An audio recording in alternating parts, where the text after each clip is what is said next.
Good morning student. आज हम लोग फिर से एक न्यू चैप्टर के साथ आ रहे हैं। फिजिक्स का क्लास 10 के लिए बहुत इंपॉर्टेंट चैप्टर है वो है आपका लाइट। सबसे पहले तो कैरियर मेकर के इस ऑनलाइन यूट्यूब चैनल पे आप सभी स्टूडेंट का स्वागत है। और आज का क्लास बहुत इंपॉर्टेंट होने वाला है क्योंकि ये बेसिक क्लास होगा लाइट का, जिसमें हम आप लोग लाइट का डेफिनेशन, लाइट का प्रॉपर्टीज, साथ में लाइट के नेचर्स के बारे में डिस्कस करेंगे और लाइट के नेचर के बाद रिफ्लेक्शन ऑफ लाइट पे आएंगे। आज का क्लास जो चलेगा वो up to reflection of light by a plane mirror तक का क्लास चलेगा। सारी बातों को आप लोग अच्छे से समझेंगे और होप कि अगर आप पूरे साल भी काम नहीं किए हो, अभी भी अगर आप 10 दिन में एक्टिव होकर पढ़ लेते हो तो 70 to 75% नंबर आप ला सकते हो। और जो बच्चे पहले से प्रिपरेशन किए हो उनके लिए बेस्ट रिवीजन का ये मौका है। और ये आप जो देख रहे हैं ये क्लास, ये कैरियर मेकर दरभंगा के यूट्यूब चैनल से आप लोग देख रहे हैं। आप लोग से रिक्वेस्ट है कि ज्यादा से ज्यादा वीडियो को शेयर करें, ज्यादा से ज्यादा लोगों तक पहुंचाएं, लाइक करें, कमेंट करें, जिससे कि वो जो एनर्जी मिलती है आप लोग के लिए वीडियो बनाने का वो हमें भी बना रहे और बहुत अच्छे से मेहनत करके आप लोग के लिए फिर से वीडियो कंटिन्यू हम लोग देते रहें। तो आज देखते हैं लाइट का चैप्टर कैसे हम लोग स्टार्ट करते हैं। सबसे पहले लाइट होता क्या है, तो लाइट का डेफिनेशन है it is a form of energy that provide us sensation to see। मतलब एनर्जी का वैसा फॉर्म जो हम लोग को देखने योग्य काबिल बनाता है, देखने योग्य बनाता है, दैट इज कॉल्ड लाइट। मतलब लाइट के एब्सेंस में हम लोग किसी भी चीजों को नहीं देख सकते। आप इमेजिन करो कि रात के अंधेरे में कहीं भी सोर्स ऑफ लाइट नहीं है, you can't able to visualize anything in the absence of light. तो लाइट एक एनर्जी का ऐसा फॉर्म है जो आप लोग को देखने योग्य बनाता है, देखने के काबिल बनाता है। अब लाइट का स्पीड क्या होता है? The speed of light is 3 into 10 का पावर 8 मीटर पर सेकेंड इन वैक्यूम, या हम लोग एयर के केस में भी कंसीडर कर लेते हैं। लाइट का स्पीड क्या है? 3 into 10 का पावर 8 मीटर पर सेकेंड है। लाइट के अगर नेचर की बात की जाए, लाइट का नेचर कैसा है? नेचर पे अगर हम लोग बात करें तो लाइट का ड्यूअल नेचर है। Light it has dual nature of wave as well as particles। Light का ड्यूअल नेचर है, वेव का भी नेचर है और पार्टिकल्स का भी नेचर है। क्वेश्चन यहां से बनता हुआ आता है why light has dual nature. आपके भी मन में क्वेश्चन होगा कि why light has dual nature of wave as well as particle। Light का dual nature of wave as well as particles क्यों है? आंसर क्या होगा? Because it can travel in a medium as well as in the absence of medium, therefore light has dual nature. चूंकि light बिना medium का travel करता है तो वह अपने पार्टिकल नेचर की वजह से ट्रैवल करता है, और लाइट मीडियम में भी ट्रैवल करता है due to its wave nature. आप इमेजिन करो सन का लाइट जब अर्थ के सरफेस पे आता है तो पहले उसको वैक्यूम से होकर के गुजरना होता है। आप लोग को सबको क्यों पता है? एटमॉस्फेयर से ऊपर वैक्यूम है। जब लाइट सन से होके अर्थ पे आता है तो उसको वैक्यूम से होकर के भी गुजरना होता है और एटमॉस्फेयर की डिफरेंट लेयर से भी होकर के गुजरना होता है। तो चूंकि वो वैक्यूम से ट्रैवल कर जाता है इसीलिए उसका पार्टिकल नेचर है, और चूंकि वह एटमॉस्फेयर में भी ट्रैवल करता, मतलब मीडियम में भी ट्रैवल करता, इसीलिए इसका वेव नेचर भी है। आंसर कैसे लिखेंगे? It has dual nature of wave as well as particle because it can travel in a medium as well as in absence of medium, because light can travel in a medium as well as in absence of medium. Absence of medium. Light medium में भी travel करता है और absence of medium में भी travel करता है। Medium में ट्रैवल करता है वेव नेचर की वजह से और एब्सेंस ऑफ मीडियम में ट्रैवल करता है पार्टिकल नेचर की वजह से। समझ में आया नेचर ऑफ लाइट? यहां से जो क्वेश्चन मतलब बना वो भी मैंने आपको क्लियरली समझा दिया। लाइट का ड्यूअल नेचर क्यों होता है? क्योंकि यह बिना मीडियम का भी ट्रैवल करता और मीडियम में भी ट्रैवल करता, इसीलिए लाइट का ड्यूअल नेचर होता है। अब आ जाए properties of light. Properties of light. Light का सबसे इंपॉर्टेंट प्रॉपर्टी जो है उसको हम लोग बोलते हैं rectilinear propagation. Rectilinear propagation. Light के पास ये प्रॉपर्टी होता है कि लाइट हर हमेशा स्ट्रेट पाथ फॉलो करता है। This property of light is called rectilinear propagation of light. Light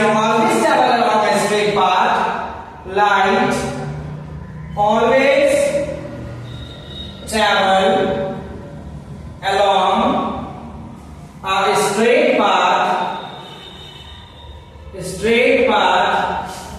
Therefore, light always travel along a straight path. This property of light is called rectilinear propagation of light. Rectilinear propagation of light क्यों हुआ? अब इसको एक activity से समझने का कोशिश करें। यहां पे आपका एक कैंडल और कैंडल ही बर्न हो रहा है और यहां पे आपने क्या किया, पहली बार एक स्ट्रेट हॉलो सिलिंड्रिकल ट्यूब से इसको देखने का कोशिश करेंगे। आपका यहाँ पे आई है, यहाँ पे आपका आई है, तो आप आसानी से इस फ्लेम को देख सकते हो क्योंकि लाइट स्ट्रेट पाथ पे ट्रैवल करता है।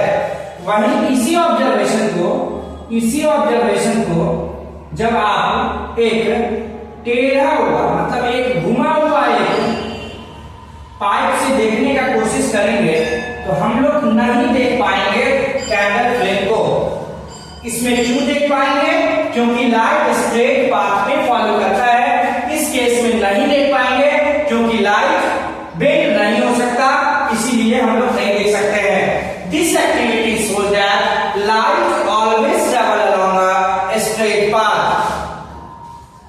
अब नेचर ऑफ, चूंकि एग्जामिनेशन के लिए वीडियो बन रहा है तो मैं ज्यादा डिटेल में नहीं बना रहा हूं, वैसे आप लोगों को पता होना चाहिए nature of substance with the behaviour of light. Substance का जो क्लासिफिकेशन है बिहेवियर ऑफ लाइट के बेसिस पे सब्सटेंस के 3 क्लासिफिकेशन होते हैं। पहला जो होता है ट्रांसपेरेंट ऑब्जेक्ट या ट्रांसपेरेंट मटेरियल। आंसर क्या होगा? ट्रांसपेरेंट मटेरियल का डेफिनेशन क्या होगा? The object that allow light to pass through them easily known as transparent. Example glass. While the object that partially allow light to pass through them known as translucent. But when the object do not allow any light to pass through them, it is called opaque object. तो आप लोग comment box में transparent object, translucent object and opaque object के example को जरूर लिख के comment box में सेंड करेंगे। समझ में आया? मटेरियल के कितने classification? Transparent, translucent, opaque. Transparent light को पास होने देगा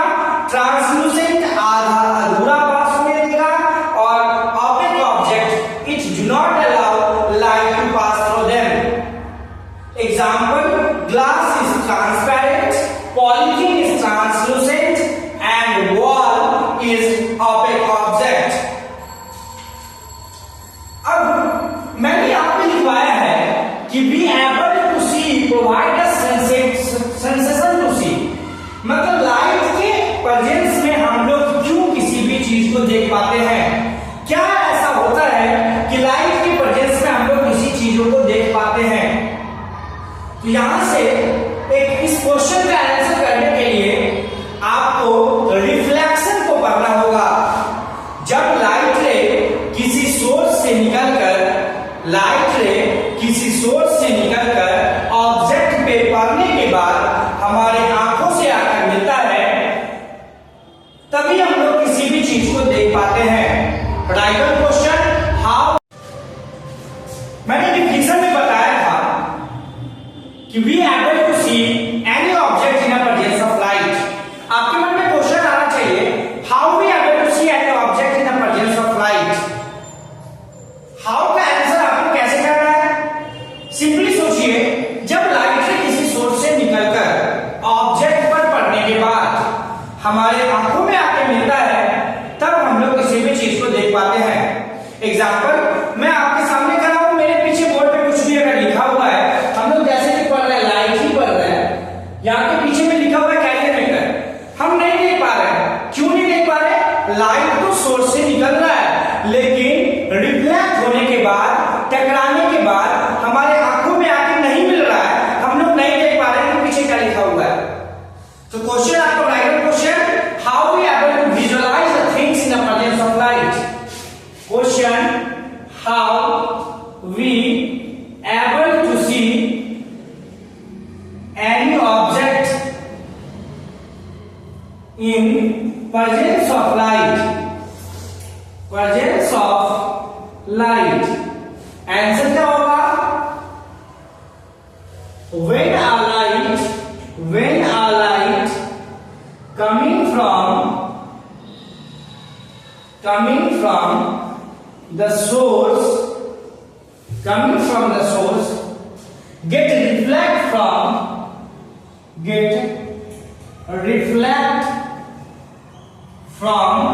an object. When a light coming from the source of light get reflect from an object and meets to our eyes,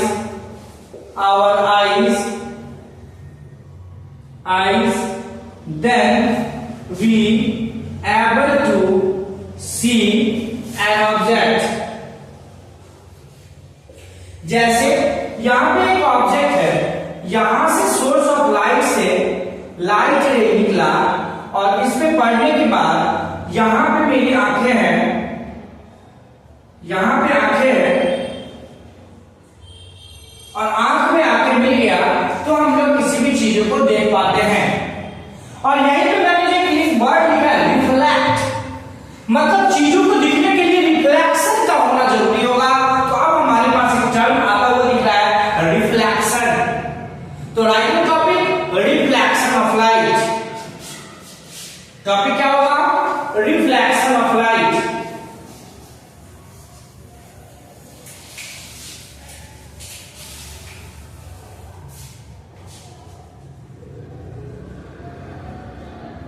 reflection of light define कैसे करते हैं। The bouncing back of light after striking the surface in the same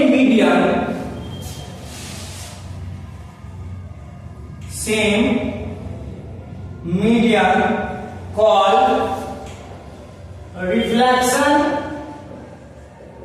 of light. The bouncing back of light after striking the surface in the same medium called reflection of light. ये आपका एक surface है, light से यहां से आया और टकराने के बाद वापस एक ही मीडियम में चला गया, सेम मीडियम में, तो इसी को हम लोग क्या बोलते हैं, फिगर रिफ्लेक्शन ऑफ लाइट। समझ में आया?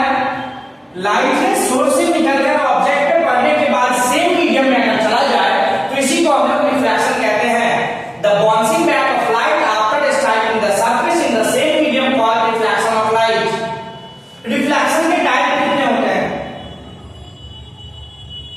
रिफ्लेक्शन का टाइप, रिफ्लेक्शन के दो टाइप होते हैं, एक रेगुलर रिफ्लेक्शन,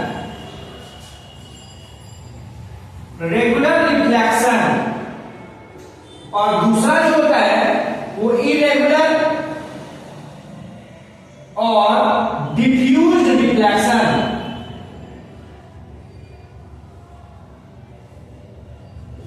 ज्यादा डिटेल में वीडियो नहीं बना रहे, आप लोग के डिवीजन के लिए बना रहे हैं, तो रेगुलर रिफ्लेक्शन का डिफिनेशन मैं नहीं करवा रहा, बस आपको समझाते हैं। जब लाइट रे पॉलिश सरफेस पे पड़ता है तो when a parallel beam of light fall on a polished surface, then after reflection it follows a specific pattern called regular reflection। देखें, जब लाइट रे किसी पॉलिश सरफेस पे पड़ता है, बीम ऑफ लाइट अगर पॉलिश सरफेस पे पड़ता है, पैरेलल बीम ऑफ लाइट, तो रिफ्लेक्शन के बाद ये पैरेलल ही निकल जाता है।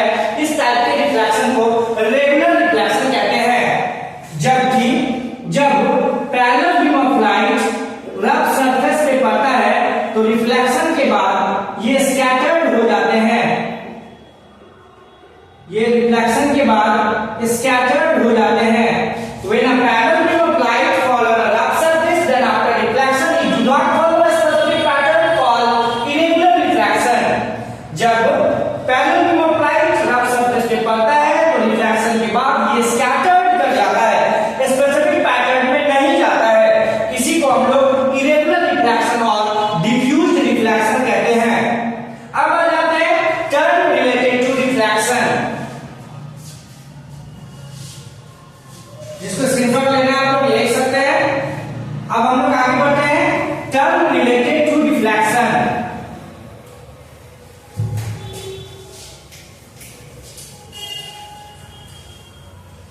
मैं सारे जितने भी पॉइंट है टर्म रिलेटेड टू रिफ्लेक्शन सबको बस एक्सप्लेन कर रहा, आप लोगों को लिखवा नहीं रहा हूं, क्योंकि ये रिवीजन क्लास है और आपको बहुत फास्टली आगे का सिलेबस को कवर करना है। इसीलिए हम लोग टर्म रिलेटेड टू रिफ्लेक्शन में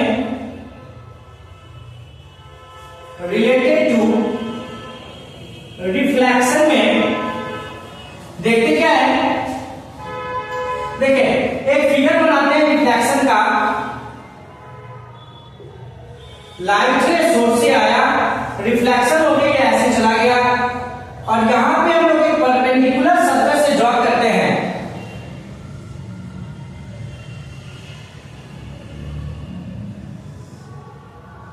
हाँ, देखें पहला जो होता है इंसिडेंट रे, इस रे को इंसिडेंट रे कहा जाता है। इंसिडेंट रे पहला टॉपिक क्या, पहला पॉइंट क्या पढ़ना है, इंसिडेंट रे। ऐसा रे जो सोर्स ऑफ लाइट से आ रहा हो, जैसे मान लो कि यहां पे ये सन है, तो सोर्स ऑफ लाइट में हो गया सन, सन से जो निकलता हुआ रे है उसी को इंसिडेंट रे कहते हैं।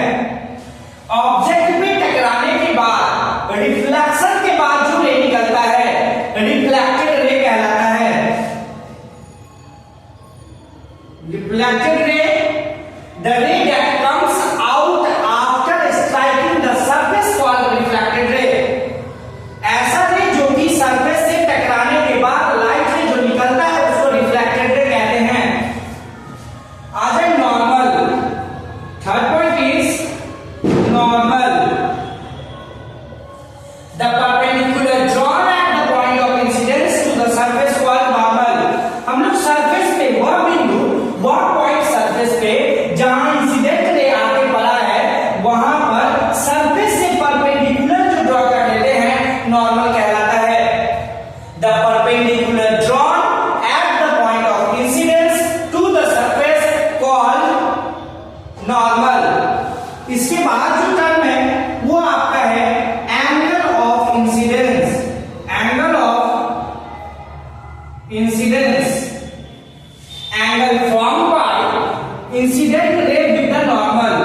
रिफ्लेक्शन। एंगल ऑफ रिफ्लेक्शन क्या है? तो angle form by reflected ray with the normal. Reflected ray जो नॉर्मल के साथ एंगल बनाता है उसको एंगल ऑफ रिफ्लेक्शन कहते हैं। अब आ जाए point of incident. The point on a surface upon which incident ray fall called point of incidence. वह बिंदु ऑब्जेक्ट पे जहां इंसिडेंट रे आके पड़ता है रिफ्लेक्शन के लिए, उस पॉइंट को पॉइंट ऑफ इंसिडेंट कहते हैं। पॉइंट ऑफ इंसिडेंट कहते हैं। यही आपके सारे टर्म रिलेटेड टू रिफ्लेक्शन